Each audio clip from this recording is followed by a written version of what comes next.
نضيء بنورنا الدنيا وننشر في الفضاء أملا ونعلي عزم همتنا فمن طلب العلا وصل.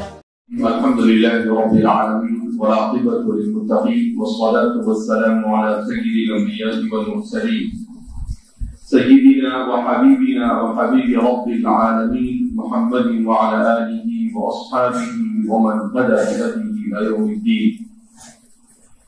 قال الله تبارك وتعالى في كتابه المجيد والفرقان الحميد: أعوذ بالله من الشيطان الرجيم بسم الله الرحمن الرحيم إنا نحن نزلنا الذكر وإنا له لحافظون. عزیز طلباء اور مہمانان اکرام، ہم اللہ رب العزت کا کتنا شکر ادا کرے کم ہے کہ رب ذوالجلال نے ہم سب کو ایمان اور اسلام جیسی عظیم نعمت سے مالا مال کیا.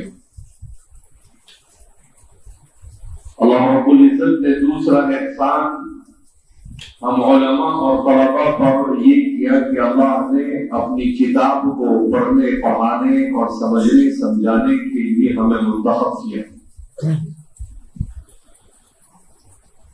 دنیا میں انسان جتنے بھی کام کرتا ہے ان کاموں میں سب سے افضل، سب سے بہتر کوئی کام اللہ کی نگاہ میں اگر ہے تو وہ ہے قرآن کریم کو پڑھنا اور پڑھانا. سیدنا حضرت عثمان بن عفان رضی اللہ تعالیٰ عنہ کی روایت ہے، نبی کریم صلی اللہ علیہ وسلم نے ارشاد فرمایا: خیرکم من تعلم القرآن وعلمہ. تم میں سب سے بہتر وہ ہے جو قرآن کو سیکھے اور سکھائے. قرآن کریم یہ اللہ کا کلام، اور جب یہ اللہ کا کلام ہے تو جیسے اللہ کو اپنی مخلوق پر فضیلت حاصل ہے، ایسے ہی اللہ کے کلام کو تمام کلاموں پر فضیلت حاصل ہے. دنیا کی واحد وہ کتاب ہے جو اتنی ضخیم ہونے کے باوجود اسے یاد کیا جاتا ہے، اور یاد کرنے والے بعض مرتبہ اللہ ان کو ایسی توفیق عطا فرماتا ہے کہ اتنی عظیم اور اتنی ضخیم کتاب کو چند دنوں میں یاد کرتے ہیں. امام محمد بن الحسن الشیبانی امام ابو حنیفہ کے شاگرد ہے.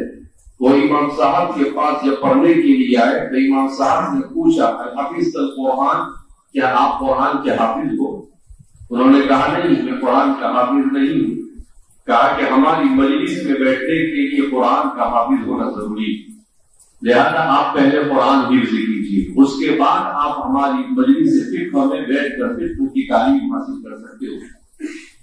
ایک ہفتے کے بعد پھر آئے اور کہا کہ میں نے حفظ کر لیا. کتنے دن کے بعد؟ یعنی کتنے دن میں حفظ کیا؟ 7 دن میں. تو امام ابو حنیفہ نے کہا: الحافظ القرآن، قرآن حفظ کر لیا آپ نے؟ کہا ہاں. تو امام صاحب کو یقین نہیں آیا کہ 1 ہفتے میں کیسے حافظ ہو گئے بھائی. تو امام صاحب نے ان کا امتحان لیا، 2-4 جگہ سے ان کو قرآن پڑھایا تو انہوں نے برابر پڑھ لیا. تو کہا کہ ہاں نہیں، برابر تم نے حفظ کر لیا. تو اللہ نے کیسا حافظہ انہیں دیا ہوگا کہ پورا قرآن صرف 7 دن میں یاد کر لیا. آج دیکھ کر بھی پورا قرآن پڑھنے کی ہم کو توفیق نہیں ہوتی ہے 1 ہفتے میں، لیکن انہوں نے 1 ہفتے میں پورا قرآن کیا کر لیا؟ یاد کر لیا.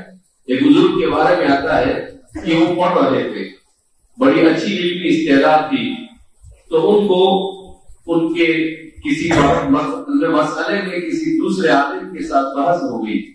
تو انہوں نے کہا کہ بھائی سب کچھ ٹھیک ہے لیکن تم قرآن کے حافظ تو ہو نہیں. تو ان کو اس بات کا ان کو دل پر بڑا جھٹکا لگا کہ اس نے مجھے تانا دیا کہ تم قرآن کے حافظ نہیں. تو قرآن مصحف لیا اور ایک کمرے میں داخل ہو گئی اور قسم کھا لی جب تک کہ حفظ نہیں کروں گا میں اس کمرے سے باہر نہیں نکلوں گا. تو فرماتے ہیں کہ 3 دن میں قرآن حفظ کر لیا. کتنے دن میں قرآن حفظ کر لیا؟ 3 دن میں. تو یہ قرآن اللہ کی کتاب ہے. قرآن اسی لیے کہتا ہے وَلَقَدْ يَسَّرْنَا الْقُرْآنَ لِلذِّكْرِ فَهَلْ مِن مُدَّكِرٍ. یہ اللہ نے آسان کیا ہے تو آسان ہے، ورنہ دنیا میں کوئی کتاب یاد نہیں ہوتی ہے. کسی بھی کتاب کو پیچھے انسان کتنی محنتیں کرتا ہے اس کے باوجود یہ عزت ہوتی ہے. ابھی ہمارے یہاں جامعہ میں ایک طالب علم نے 100 دن میں قرآن حفظ کیا. کتنے دن میں؟ 100 دن. اس سے پہلے مولانا اکبر سلوڑ کے وہاں پر پڑھاتے ہیں کل کھیڑا میں، انہوں نے 65 دن میں قرآن حفظ کیا. کتنے دن میں؟ 65 دن میں. تو آج بھی قرآن کریم کو یاد کرنے والے ایسے لوگ کیا ہوتے ہیں؟ پائے جاتے ہیں. تو یہ اللہ کی توفیق ہے کہ اللہ رب العزت انسان کو توفیق دیتا ہے، انسان کے لیے آسان کرتا ہے، تو اس کے لیے قرآن کریم کا حفظ کرنا کیا ہوتا ہے؟ آسان ہوتا ہے.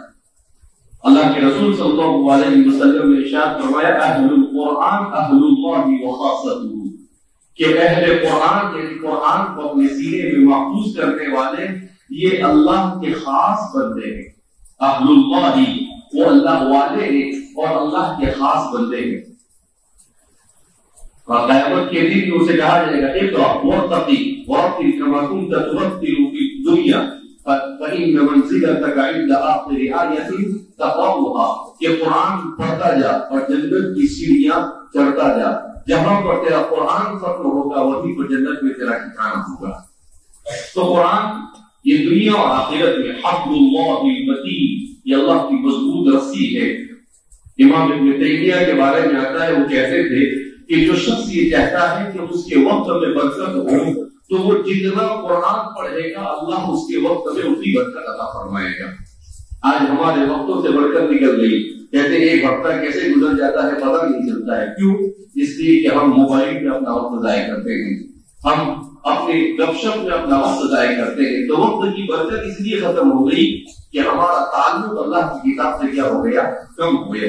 حضرات صحابہ کرام رضوان اللہ تعالیٰ مجمعین میں بڑی جماعت ہوتی تھی جو روزانہ ایک قرآن پڑھتے اور جو مشغول ہوتے تھے وہ ایک ہفتے میں قرآن پڑھتے. ایک ہفتے سے زیادہ حضرات صحابہ کے یہاں پر قرآن کریم کو ختم کرنے کا کوئی معمول نہیں ہوتا.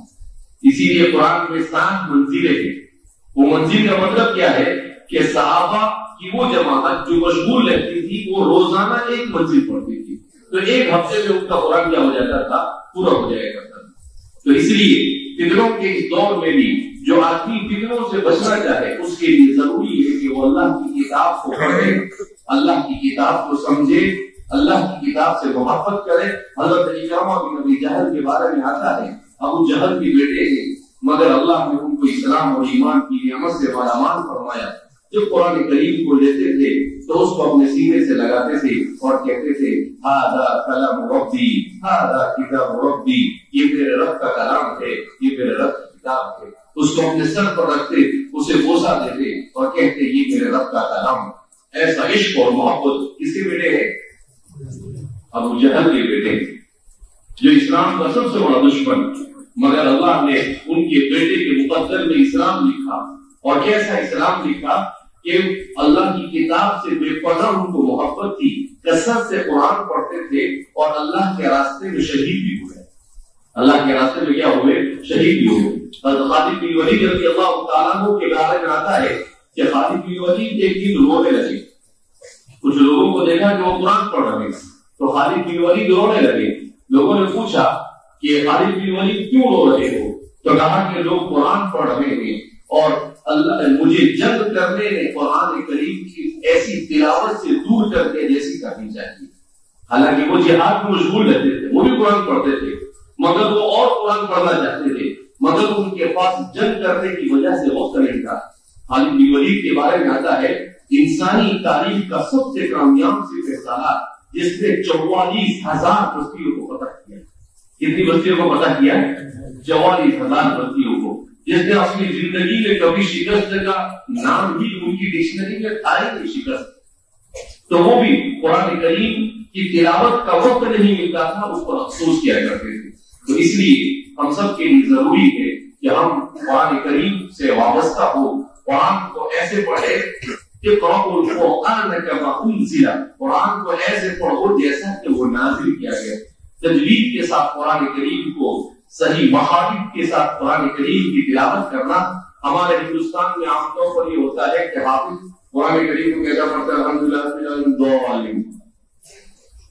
یعنی پہلی آیت سمجھ میں آتی ہے اور آخری آیت، باقی دل میں کیا پڑا قاری صاحب نے کچھ معلوم نہیں.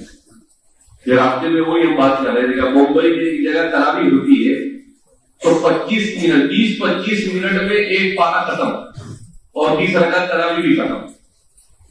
تو ایک مرتبہ کسی نے اس کا ویڈیو بنا کر بھیجا تو دیکھا تو وہ ایسا قرآن پڑھتا ہے کہ ایک لفظ سمجھ میں نہیں آتا، شروع کا بھی نہیں سمجھ میں آتا اور آگے کا بھی سمجھ میں.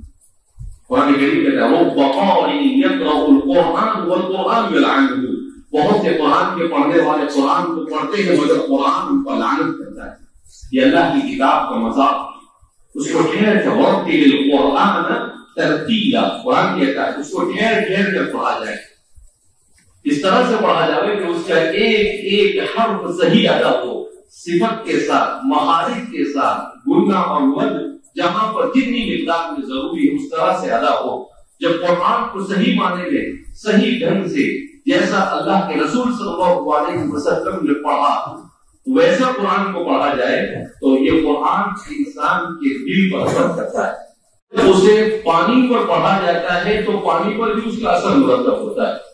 جاپان کے سائنسدانوں نے تحقیق کی تو کہتے ہیں کہ اگر پانی کے اوپر قرآن کو پڑھا جائے، کھانے کی چیز پر قرآن کو پڑھا جائے تو وہ کھانے کی چیز اور وہ پانی جس میں انسان کو بہت ساری تکلیف دینے والی جراثیم ہوتے ہیں قرآن کی برکت سے وہ ختم ہو جاتے ہیں. تو تجربات نے بھی یہ ثابت کیا کہ قرآن یہ بابرکت کتاب، اسی لیے تو قرآن کریم نے کہا کتاب انزلناہ الیک مبارک، کہ ہم نے بابرکت کتاب کو نازل کیا لیدبروا آیاتہ، تاکہ تم اس کی آیتوں پر کیا کرو اور کرو. بہرحال قرآن کریم پر جتنا بولا جائے کم ہے. رسول اللہ صلی اللہ علیہ وسلم نے اس کی بڑی فضیلت بیان کی. ہمارے اس دور کے بہت بڑے عالم تھے، انہوں نے فضائل قرآن پر کتاب لکھی. کتنے صفحے میں معلوم؟ فضائل قرآن پر کتاب لکھی 1700 صفحے. کتنے صفحات میں؟ 1700 صفحات میں. مدینہ منورہ میں میری ان سے ملاقات ہوئی تھی آج سے 20 سال پہلے، وہیں پر ان کا انتقال ہوا. وہ روزانہ نماز میں مسجد نبوی میں ایک قرآن پڑھتے تھے. روزانہ مسجد نبوی میں نماز میں ایک قرآن روزانہ پڑھتے تھے. میں نے خود دیکھا ان کو گھنٹوں تک کھڑے کھڑے قرآن کریم پڑھتے تھے. تو ایسے قرآن سے عشق کرنے والے ہر زمانے میں پائے جاتے ہیں. اس لیے ہمیں بھی قرآن کے ساتھ عشق ہونا چاہیے. الحمدللہ جامعہ کا مشن یہ ہے کہ قرآن کی تعلیم کو ملک کے اندر میں عام کیا جائے. جامعہ اور جامعہ کے اداروں سے اب تک کے تقریباً 25,000 بچوں نے حفظ مکمل کیا ہے اور الحمدللہ اب ہر سال 1,015 طلبہ حفظ کیا کر رہے ہیں، مکمل کر رہے ہیں. لہذا آپ خوش قسمت ہے، آپ کے والدین بھی خوش قسمت ہے، اس لیے کہ حدیث میں ہے کہ جس کا بچہ حافظ ہوگا کل قیامت کے دن اس کے والدین کو ایسا تاج پہنایا جائے گا جو سورج سے زیادہ روشن ہوگا. جب والدین کو ایسا پہنایا جائے گا تو اس حافظ قرآن کو کیسے پہنایا جائے گا؟ تو اس لیے ہم 2 رکعت نماز پڑھ کر اللہ کا شکر ادا کریں. لئن شکرتم لأزیدنکم، کہ اگر تم شکر گزاری کرو گے تو اللہ نعمت میں اضافہ کریں گے. حفظ کر لیا اور قرآن کو سمجھنے کے لیے اپنے آپ کو پورا عالم بنانے کی کیا کرے، کوشش کرے. کیونکہ قرآن کا پڑھ لینا کافی نہیں ہے، قرآن کا سمجھ لینا کافی نہیں ہے، بلکہ اصل چیز اس پر عمل کرنا ہے. لہذا اللہ رب العزت ہم سب کو قرآن سے وابستہ فرمائے. حضرت والد صاحب یہ سفر میں آنے والے تھے، صبح 9 بجے اکل کنواں سے نکلنا تھا، مگر رات میں تقریباً 1:15-1:30 بجے ان کی طبیعت خراب ہوئی، سانس لینے میں تکلیف ہونے لگی اور پریشر بھی اپ ڈاؤن ہونے لگا. تو ڈاکٹر کو بلایا اور تقریباً 1-1.5 گھنٹے کے بعد ان کی طبیعت سنبھلی تو بڑی مشکل سے پھر وہ کچھ طبیعت صحیح ہوئی، مگر ڈاکٹر نے کہا کہ آپ سفر کر سکتے نہیں. ڈاکٹر کو فون کیا جن کا علاج چل رہا تھا، اس نے کہا کہ ابھی کے ابھی ممبئی لے کر آؤ. لیکن الحمدللہ طبیعت ٹھیک ہے، مگر ڈاکٹر نے چونکہ سفر کرنے سے منع کیا، لہٰذا اس بنا پر والد صاحب نہیں آ سکے. وہ بہت چاہتے تھے کہ اپنے اس پروگرام کو پورا کرے مگر نہیں آ سکے، اس لیے مجبوری کے درجے میں ہمیں آنا پڑا. آپ دعا فرمائے اللہ انہیں صحت کاملہ عاجلہ مستمرہ دائمہ کلیہ نصیب فرمائے، ان کے سائے کو ہم سب پر دائر قائم فرمائے، ان کی برکتوں سے ہم سب کو مستفید فرمائے. اور ہم سب کو ان کی قدردانی کی توفیق مرحمت فرمائے. جزاکم اللہ خیر.